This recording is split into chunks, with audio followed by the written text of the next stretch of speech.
நடிகர் விஜய் அவர்கள் இப்போது ஒரு கட்சியின் தலைவராக இருக்கிறார் என்றாலும் கூட அவர் இன்னும் ஒரு நடிகராகவே அவருடைய ரசிகர்களால் பார்க்கப்படுகிறார். அந்த ஆர்வ மிகுதியில் அவர்கள் முண்டியடித்துக் கொண்டு நிகழ்ச்சிகளில் பங்கேற்கிறார்கள். அதனால் பொதுவெளியில் சில நெருக்கடிகள் அல்லது சிக்கல்கள் எழுகின்றன என்றால் அதற்கு காவல்துறையும் பொறுப்பாக இருந்து முறைப்படுத்த கடமைப்பட்டிருக்கிறது. தலைவர் என்கிற முறையில் அவருக்கும் அதனை முறைப்படுத்துவதற்கான பொறுப்பு இருக்கிறது. காலப்போக்கில் இவையெல்லாம் சரியாகும் என்று நான் கருதுகிறேன். வருகிற 2026 பொறுத்தவரையில் தமிழ்நாட்டில் இன்றைக்கு கட்டுக்கோப்பாக இருந்து தேர்தலை சந்திக்கிற ஒரே அணி திராவிட முன்னேற்றக் கழகத்தின் தலைமையிலான மதசார்பற்ற முற்போக்கு அணிதான்.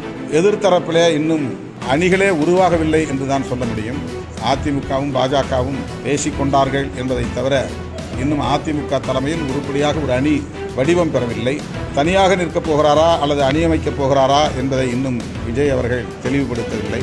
எனவே 2026க்கான சட்டமன்ற பொதுத் தேர்தலுக்கு தயாராக இருக்கிற ஒரு அணி, கட்டுக்கோப்பாக இருக்கிற அணி, வலுவாக இருக்கிற அணி மதசார்பற்ற முற்போக்கு அணிதான். MCR Pure Cotton Club, formals and casual shirts.